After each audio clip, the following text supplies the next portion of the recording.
वो यही सीख और ज्ञान देती है कि संसार में हमें कैसा रहना चाहिए, किस तरह से हमें वातावरण करना चाहिए, किस तरह से पूजा करनी चाहिए, पति पत्नी के बीच क्या रिश्ता होना चाहिए, माँ और बेटे के बीच क्या रिश्ता होना चाहिए, भाई भाई में क्या प्रेम क्या रिश्ता होना चाहिए। यही श्रीमद् भागवत कथा में सीख देती है। और आजकल कोई किसी की बात को मानने को तैयार नहीं है। और देखिए, मैं आपसे बार बार व्यासपीठ से हाथ जोड़ करके विनती करता हूं, कभी अपनी पुत्री का विवाह वहां मत करना जहां दहेज की मांग हो। क्यों? कि वहां बेटी दुखी रहती है। क्यों? कि उन लोगों को दहेज से प्यार है, बेटी से प्यार नहीं है। भिखारी कितने प्रकार के होते हैं? जो भीख मांगते हैं वो कितने प्रकार के होते हैं? आइए इस कथा से सुनेंगे। एक बेटी का विवाह होने वाला था, विवाह तय हो गया, बारात आने वाली थी और देखिए एक बात का जवाब देंगे। जब विवाह होता है, जब विवाह होता है तो दो व्यक्तियों को नींद नहीं आती है। कौन कौन ऐसे व्यक्ति हैं जिनको नींद नहीं आती है? कौन बताएगा? कौन कौन व्यक्ति ऐसे हैं जिनको नींद नहीं आती है? एक बेटी और एक पिता। बेटी को नींद क्यों नहीं आती है? बेटी कभी इस कमरे में जाएगी, कभी उस कमरे में जाएगी, कभी उस कमरे में देखेगी क्या मैं अपने वस्त्र, अपने खेल खिलौना, अपना परिवार, अपना कुटुंब सब पर छोड़ करके चली जाऊंगी। अपनी बातों को याद कर करके बेटी को पूरी रात नींद नहीं आएगी। और एक पिता बस यही सोचेंगे कि प्रभु बस किसी प्रकार से मेरी बेटी का विवाह हो जाए, मेरी बेटी के फेरे पड़ जाए। एक बेटी का विवाह होने वाला था, बारात घर पे आ गई। देखिए शास्त्र की कथा जरूर सुनाएंगे आपको, लेकिन ये कथा मैं क्यों सुना रहा हूं? जिससे कि आप आकर्षित हो जाएं, समझ जाएं कि इस संसार में हमें क्या करना चाहिए। शास्त्र की कथा अगर आपको सुनाने लग जाऊं ना तो एक प्रश्न का जवाब भी कोई भक्त नहीं दे सकता। लेकिन ये जो कथा मैं तुम्हें सुना रहा हूं, किस लिए सुना रहा हूं? परीक्षित महाराज जो बैठे हैं, सुखदेव जी कह रहे हैं कि आपके अंदर से डर, मोह, अहंकार ये सब कुछ निकालना है और हमें आपके अंदर से निकालना है।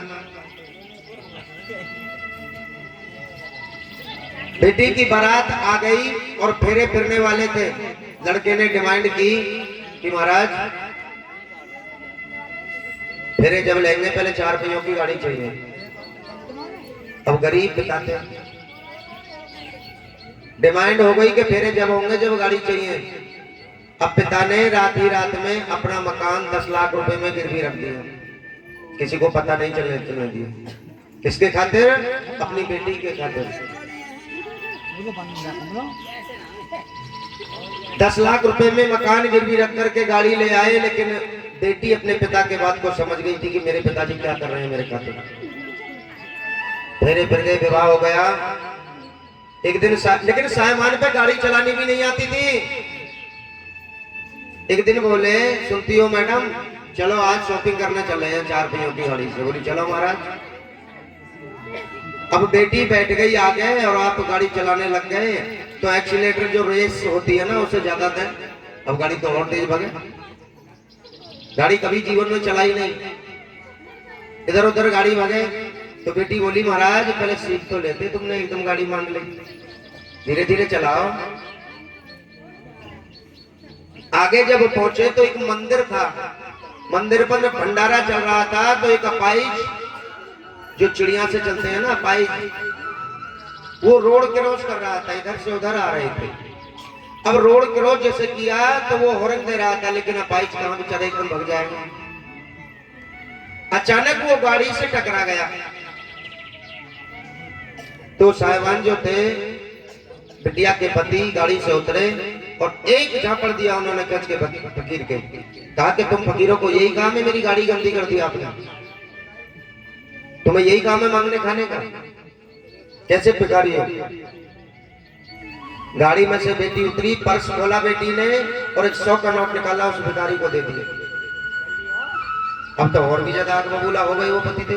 अच्छा, मैंने तो इसको मार लगाई है और तू इसे 100 रुपए दे रही है। बोली महाराज 1 मिनट मेरी बात सुन लो, ये कौन है। वो पतिदेव बोले भिखारी। तो बेटी बोली तुम भी तो भिखारी। बताऊं कैसे,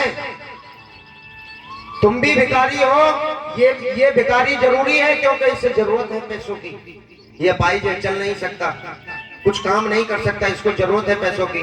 और एक तुम भी तो भिखारी हो महाराज, जो मंडप के नीचे मेरे पिता से 4 पहियों की गाड़ी मांग रहे थे। भिखारी हो ना। पतिदेव चुप खड़े हो, बोले हाँ बात तो सही है, हम तो भिखारी। तो ध्यान रखना, भिखारी भी 2 तरह के होते हैं। एक तो किसी को जरूरत है उसे दान करो, उसे भोजन खिलाओ, पैसे दो, वस्त्र दो। लेकिन एक भिखारी वो भी होते हैं तो दहेज मांगते हैं। मेरे पास भी बेटी है और मैंने ये प्रण किया है कि जो मुझसे दहेज की मांग करेगा बेटी का विवाह करूंगा ही नहीं। एक बेटा है, एक बेटी है। जहां दहेज की मांग होगी वहां बच्चे की आवश्यकता नहीं, पैसों की आवश्यकता होगी। और अब तो जमाना वो चल रहा है कि 4 पहियों की, 2 पहियों की,